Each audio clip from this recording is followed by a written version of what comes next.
It's the Next Level Contractor Podcast, coming at you every Monday, 30 minutes or less. Yeah, I'm no talking bullshit. about Mountain Dews, baby. We're helping small businesses and construction companies be more profitable with better leads and better systems. Eat bread and desserts and just get all fat and sassy. And today I'm here with Jake Dempsey of Jobnimbus. How you doing, Jake? Doing great. It's great to be here. Thanks for having me here, Tim. Absolutely. And we're talking about using systems and processes to make your company into a turnkey operation.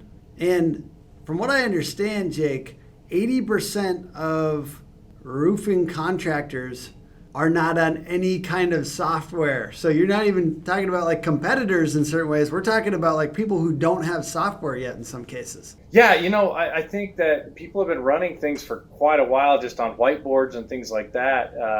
So there's not a lot of people that have really delved into what software can do for them as far as organizing their company and building systems and processes around it. I wouldn't say that 80% that's not in software don't have systems and process, but they're very people heavy. They're very dependent on piles of paperwork and things that, it's tough to scale. That's for sure. So what makes you so passionate about, getting this idea of systematization out to contractors? How have you seen this help contractors take their business to the next level? Well, the interesting part, and I've been a contractor, so that's where part of my passion comes from. I've struggled. I've been there. I've tried to grow businesses. I've been successful at growing businesses, but it's hard. It's hard. We as contractors, we kind of have these two parts to us. A really creative side and a really analytical side. I think as contractors, a lot of times our creative side wins out and we forget the analytical side. And so my passion comes with, hey, how do I take what's in here and infuse it into somebody else? How can I make something that is a repeatable process? Because that's what systems and processes are about, so that I can grow a company. And I think that's the biggest barrier for most contractors to being successful is, how do I build a system or a process or something that's repeatable over and over again, so that I can cookie cutter what's in my brain and scale it? And so that's where my passion lies. That's what excites me, is helping contractors realize, to get out of their own heads, to realize that there's potential there to take what they've got that's fantastic and really grow it. We're talking about Jobnimbus, right, a little bit today, and it's a CRM software for roofing contractors, correct? Yeah, so it's a CRM and a project management system. Project management, okay. I think that one thing that we can really identify with is during this COVID time, there's a lot of contractors that couldn't even go to their office. They went from multiple people in an office, maybe down to one or two at a time, so they can social distance. Believe what you will about this virus of ours. But it's certainly changed the way we do business, and a lot of people have started finding that it's really hard to operate a company when some of your information is in one place, some of it's in another. It could be on a piece of paper in somebody's truck, and you don't know where that truck is. So one central place for all of your data is really, really important as far as how this type of a product and having a CRM and a project management system can help you. Building a system and a process is about doing the same thing over and over again. Instead of somebody running in your office with their hair on fire going, it's all broken, we have to rebuild up the whole process. You don't have to do that when you have a system and a process. You can make small tweaks because you're managing things and you're measuring things, and you can really only manage things that you measure. If you're not measuring them, you make these drastic decisions that can really affect your company, as opposed to, okay, what part in our process is broken? Let's work on that and fix that and compartmentalize a little bit better instead of just freaking out. You'd also talked about that one central place for all your data. So having that in a way that anyone can access that, and that, like you just said, like that you're not making decisions based on anecdotes, you're making decisions based on data in your business. Right. And all decisions in a business should be made based on data. If you're making data-less decisions, you're just shooting from the hip, and you're not going to get the results you want, and you don't really know what you did. I'm an avid meat smoker, and I make my own rubs for meat. I guess is a good example for us to look at. I don't measure anything. I know what I put in it, and the interesting thing is, I'll have somebody eat some of my pulled pork one time, and then they'll eat it again later, and they're like, "Yeah, it's really close, but something's different in it." Right? So unless I have something that I can measure, if I can write it down and say, okay, this time I put a half cup of this and a teaspoon and a tablespoon of this and that, all that, I can start to tweak that process. I can start to tweak that recipe to figure out what is going to bring the best taste, right? So it's no different in a company, right? If you know I do this, this, this, and this, A, B, C, and D, and somewhere I can tweak C and see if I can make it a little more profitable, or if I can make it a little easier to do, then you're not flipping it upside down and winging it. My brother also smokes meats. My brother Dan also smokes meats, and you actually look like my brother. So that's a quick note for the audience. I'd like to note that Jake looks like my brother, and they both smoke meats. All right. Well, I'll have to get his address. I'll send him some custom stuff. All right. We got number 2, a reliable way to ensure everyone's quoting the same. So tell me about that. Like, why is it so important that people are quoting the same? Well, if you have rogue salesmen out there just winging it, just shooting from the hip, again, systems and processes, you want to make sure that you have a reliable bottom line to count from when you're looking at your overhead and your profit. You have to be able to count on something. You have to be able to track. I think all contractors that have salespeople who have had a bad experience will realize that not having a system and a process has caused problems for them, because they're coming out later and seeing that they don't know what they've been quoted. I've seen instances and worked with companies trying to work them through process where they've had sales guys going out. And in the case of insurance on the retail side, there's 2 different checks that come from the insurance company. There's the ACV and the RCV check. That ACV check is the actual cash value. That's what the insurance says. Here's their check to get started. When it's done, I'll give you the second check. Right? So these guys are accepting that first check. They're working through it, and then they're collecting the RCV check, that last check, in their own name and taking that. I've seen that with multiple contractors, and I think any contractor of any size that is working and seeing this podcast is going to say, yeah, I've either heard of that, I got a good buddy that's happened to, or it's happened to me. Yeah. The devil's in the details. So if it's all transparent, all up front, that means that, sales guy A and sales guy B are going into a similar house, looking at a similar job. They should come out with similar prices. There shouldn't be this crazy flux in, we only made 10% on this, we made 30% on this. Agreed. So this one goes to all, once again, we're still on kind of like all roofing CRM / project management software. Having all your customers to know where they are in the process. So making sure that you know where people are in the process. Talk to me about that. Why should people be utilizing this software for that? Well, here's the deal. We do this every day, right? We put on a new roof as roofing contractors. It's not a big deal. We load up the trucks and we'll put 2 or 3 on in a day sometimes, right? It's not a weird thing for us.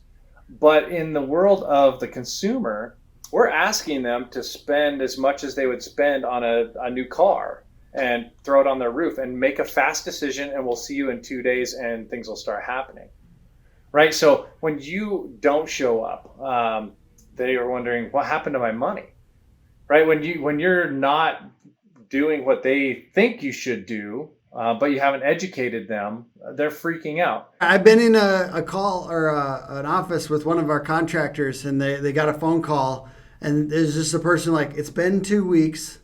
I gave you my check. Why am I not, you know what I mean? And that was, they didn't have somebody kind of following up and making sure that they knew where they were in the process. As soon as the guy was like, hey, we'll give you that back, but let's do the job still. We'll give you the initial check back if you'd like that back, but we'll get the check right before we put on the roof. And then, so the guy went to the extra level to refund him for the time being to keep the job. Just that detail of making sure people know where they are in the project is such a big deal, and it's probably a big deal for your cash flow too. So you don't have people asking for money back and stuff like that. Yeah, and I use, when I talk to my contractors and I teach seminars on how to run your company better, I use the example of me as a contractor. So I at one point I was a general contractor. I would build houses, I would do remodels, kitchens, baths, things like that. And my customers aren't contractors. They don't know the process. So I would send in my drywall guys, right? So they're busy for 2 or 3 days. They're running their zip guns. They're putting everything up, and then they mud and they leave. And there's junk on the floor. There's plastic everywhere. The heater's on, trying to dry stuff out, but nobody shows up again for 2 days. The customer, I've got a lot of money in play. The customer calls me going, "Hey, what's going on?" And I'm like, "Oh, it's got to dry out. You didn't know that the mud on the wall has to dry out? Doesn't everybody know that?" Well, no, not everybody knows that. So they're freaking out, right? And then they come back, they sand the walls, they put on another coat of mud, and they're gone for another day. The customer's going, "Why is nobody here working on my house? I'm out of my house. I can't do anything. Nobody's there." "Oh, well, it's got to dry again." Right? When you're not communicating with your customers, they're wondering what's going on.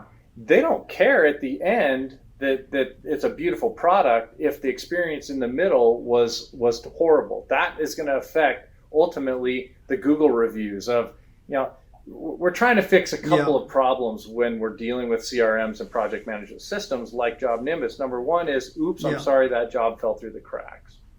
Right? That's a big problem.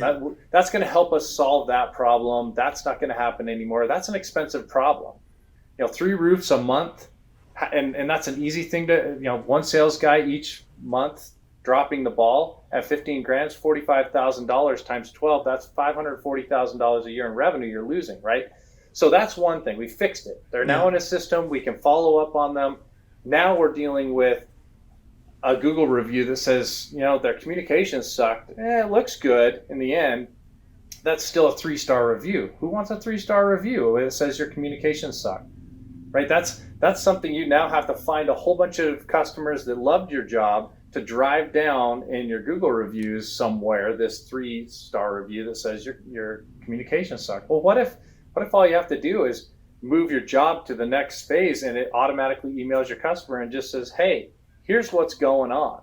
We're ordering your stuff. You're on the schedule. When the day comes, move your cars out of your driveway. Take the valuable stuff off the wall because we're going to be stomping on your roof and it's going to shake the house a little bit. We don't want anything to break." That way, if any of that stuff happens, you go, "You were warned," and the customer goes, "I knew about it. I didn't do it." And it's not a shock. Like, they know what's going on. To be able to go, "Hey, you're slated for this day. On that day, we'll show up with a dumpster." When they can see what's going on, they just don't freak out about where their money is. That's good. I love it. All right, let's go to we have 2 more things that you should be using these systems for. But we're kind of shifting into stuff that's a little bit more, Jobnimbus prides themselves on these things. One is making sure systems are customizable. And could you talk to me a little bit about what that really means for you guys and what you're trying to do there? Yeah, totally. So being customizable, having a system that's customizable is super important. Number one, it lets you know that the system's going to work for you, right? No 2 contractors do this job the same way. No 2 contractors have the same process. I have some contractors that have a sales force and all they do is sell. Once it gets to the contract sign phase, those sales guys are back out selling again. I've got other guys that what they'll do is they'll be on, they'll take their sales guys and those guys manage the project all the way to the final check, right? So each one of those guys, they're nailing in the shingles, no, just kidding. Basically, yeah. But I mean, they're playing project manager, right? So they're holding the customer's hand as those guys are on the roof and going, don't worry about the nails on the ground. We're going to run a magnet over it. That's not how everybody runs. So the customizability is really important because everybody has a different process. So if you have a secret sauce, that's great. But everybody in your company should be able to work to your secret sauce, not somebody else's, right? You don't want to walk in and have somebody go, "Hey, here's these glasses. I know you're struggling with your eyesight. I was struggling with my eyesight. These glasses work great for me. They should work great for you. Well, that's not necessarily the case, Yeah. because you could be totally opposite in nearsighted or farsighted, right? So a system should be able to be built and customized to your needs. That's huge. And like, for instance, I talked to our contractor about, we have this way, and I've, like, as a marketer, it's funny. Sometimes my role is around helping people improve their processes. And even though doesn't seem like it's something that's in the direction of marketing, I'm like, let's get that down to like a checklist. Let's figure out a checklist that's for sure that you guys do, that is your quality control thing. We're going to call it your way. We're going to call it your specific thing. We're going to brand it. And then it's also, it has to be shared with the crews. It has to be shared with the project managers that go out and do the thing. If those, so you can't just market the thing. You can't just market the thing. You have to make sure you market it and build it down and deep into the actual systems, or else you have this negative disconnect between what was marketed and what was implemented. So there's, in that, I'm sure some of those things, like a checklist. Hey, this is the checklist that we do. You could send that out with some of those project management alerts that auto send through Jobnimbus, for instance. All right, 5. Make sure your systems are simple enough for all to use. Talk to me about how you guys are working that into Jobnimbus and how you believe that matters for contractors. Yeah, we focus on this a lot, and we're really working hard to make sure that it's easy to do. I mean, there's a lot of blue collar guys that are really skilled with their hands, not so comfortable on computers. It's not something that's just natural to them, and that's not to say that they're not intelligent, they're not capable. They just have a different skill set that they're focused on, and we really want to make it easy to manipulate, because it's essential that everybody in the company's on board. And if the 70-year-old sales guy that can kill it in sales can't figure out how to do it, that's a struggle, because you can't have one guy not doing it. You can't have somebody relying on a secretary or an office manager to enter his stuff or her stuff. It's got to be something that everybody can get into, everybody can understand. And that kind of comes into play where the customizability is coming in as well, because when you come into a system like Jobnimbus and you're able to say, okay, we've changed to something digital, but on the whiteboard, step 1 was, look at the lead, right? And I recognize that in the system, it says, look at the lead. Oh, I'm not so lost after all. I just got to, get into a rhythm where I'm clicking on the right spots, and now I understand how this works. So simplicity is just, it's all about being able to build something that everybody recognizes, that's easy to get into, that minimizes the pushback from your employees. The more adoption you have from it, the better quality information gets into it. That means better quality information gets out. It's garbage in, garbage out, right? So it really is dependent. Your decisions are dependent on the kind of information you can collect if nobody's putting it in there. Or culturally, you can't put your foot down and say, no, you've got to get it in the system. That's a struggle. So simplicity is really important to try and take all the extra button clicks and things like out of it. That's awesome. I'm glad you guys are working on that. And we got 2 roofing processes you'd spruce up if you came into a roofing company. You said sales and collections. What are your thoughts around sales and collection? So if you just want to talk briefly about those, why do you say those is the main 2 processes you'd spruce up if you were to come help a roofing company? Well, because I think as you look, you got to feed the machine, right? Sales is the gas tank. You got to fill it up. You got to keep it moving through. You can scale by subcontracting, right? That's not the issue. The issue is, do I have a group of sales guys that can fill the gas tank? Number 1. Number 2, can they do it consistently? Because we have a system and a process. Number 3 is, are they following the process so that things don't get dropped? Because I think a lot of people are looking at things and they're like, hooray, I've got enough money coming in, the envelopes came, the checks are here, I can cover my nut for the week or the month or whatever that is.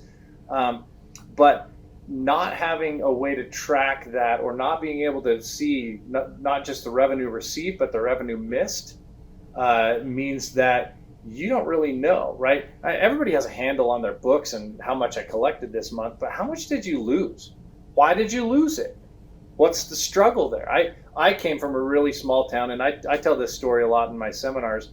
I grew up, my dad was a dirt farmer. I mean, we were poor as poor could be. I remember my first job, I worked for a company called Gray Bar Electric. It's an electric distributor all over the U.S., but I had just gotten promoted to sales guy, and I went out and I did this bid for this guy, and it was for $50,000 worth of wiring. And I'd never seen $50,000. I don't think our house cost $50,000. Certainly none of our cars did, right? So handing that invoice over to the guy, and handing that bid to the guy going, hey, it's $50,000 and I worked these numbers forever, was terrifying, absolutely terrifying, right? So I had a really hard time going to that guy and going, here's 50 grand. He looked at the thing, is like, well, looks fair to me. Let me write you a check. I'm like, a 50 grand check? I didn't know people had that much in their bank account, right? Once I figured out that people had money and they would give it to me if I asked them for it, it was a lot easier. But if nobody had looked at that, if I hadn't had some self-realization, there was no system to look and say, hey, Jake had 25 quotes in the system and he's only managed to move 5 of them to completed status or a signed contract. Instead of looking at that and going, Jake, you're just not doing it, you're fired, somebody could go, okay, he's doing everything up to here, so clearly this is the struggling point. Somebody could sit me down and go, let's do a ride along, let's figure out how you're asking for your clothes, or here's a book. Luckily I'd figured it out, and I'm like, awesome. So I tore it up. I was killing it as a sales guy once I figured out that people would give me money. The collection side, do you suggest people have any external help to help them collect, or do you think that that's an internal system that they have to figure out? Do you have any like tools around that or anything like that? I think that there's a couple things you have to look at in collections. Number one is just staying on top of it.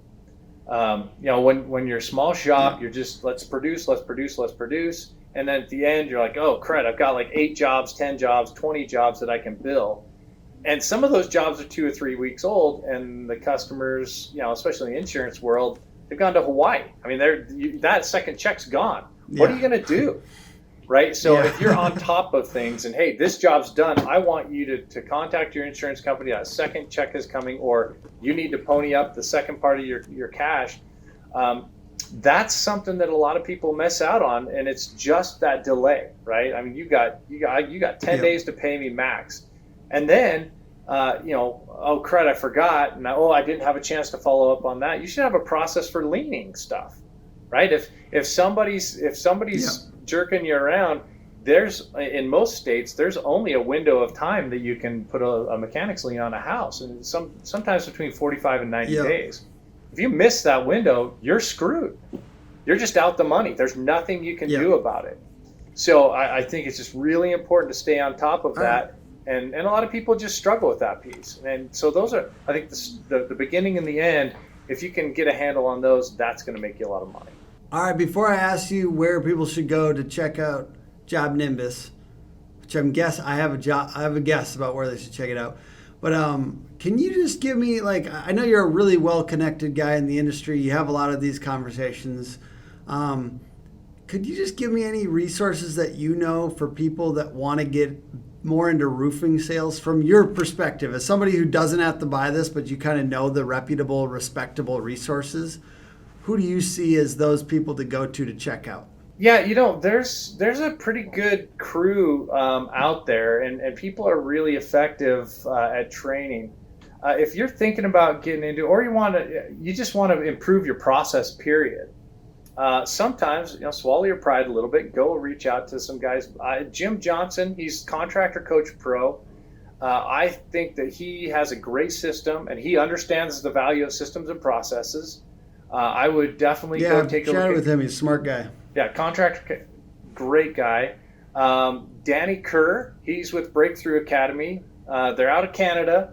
That doesn't mean the exchange rate on the information is lower. It's still great information. Love Danny, great guy. Randy Brothers is somebody in Colorado. He's managed to take a small company and build it into a $12+ million company in a short amount of time. Again, using systems and processes. So he understands the value of getting everybody in a process, because it's not just about making money today. And I think that's what a lot of people don't understand is, that's an important part of it, right? You want to maximize your ability to make money, but you also need to look at this 5, 10, 15 years down the road. I just had some work done at my house, and I was talking to the guy, and I said, what are you going to do when you're 65? Are you still going to be doing concrete? Because I was pouring some concrete. He's like, I'd rather not. And it was like, you have to think about that. At 65, what are you going to do? Fold your business and walk away? What do you have to hand to somebody? When you have a system and a process and a piece of software like Jobnimbus, that's a turnkey business. You can value not only what you're working on currently, but all your past clients, and you can get a 1, 2, 3, 4x on your business. So don't just think about it as a great way to run my business today, but it's your golden parachute. This is like, hey, you want my company? Here it is. It's going to be this much. It's already running perfectly. I got the people and the processes in place. All you got to do is 1, 2, 3, and you will make the same money I did. Bye. Thanks for the check. So if you could tell business owners one thing, and you could tell every business owner in the country, what's that thing that you would tell them to do? Systems and processes. And it sounds cliche. Systems and processes allow you to stop, and again, another cliche, stop working in your business, but work on your business. That's where this comes from, is the systems and processes allow you to say, okay, now that this is running smoothly because I have a process in place, I can step back and I can start to innovate. I can start to bring in new technologies, or I can start to bring in new products. I can experiment. If I'm working in roofing, I can start to experiment with solar. I'm on the roof already. So since this side's running itself perfectly, let me go over here. I'm going to toy with this. And you don't get buried by it, because everybody's doing the same thing day after day, and you know what the results are going to be. They're very predictable. Jake Dempsey, everyone, from Jobnimbus. Thank you, sir, for joining us. Thanks for having me, Tim. Appreciate you very much. This has been using systems and processes to make your company into a turnkey operation. Jake, you've been a pleasure. Where can people find you online and on social? Pretty simple, jobnimbus.com. We're on Facebook, and I'm on Facebook. Look for me. I'll have my Jobnimbus hat on to cover this. All right. And I'm happy to communicate with people. I'm passionate about this, so I'm happy to talk to people above and beyond. Hey, buy my stuff because it's cool. If you have questions about how to run things better, I'm happy to take the time to talk to somebody. It doesn't require a purchase from Jobnimbus. Awesome. And of course, the podcast is put on by Hook Agency all over social, hookagency.com. And thank you all for listening. Have a great week.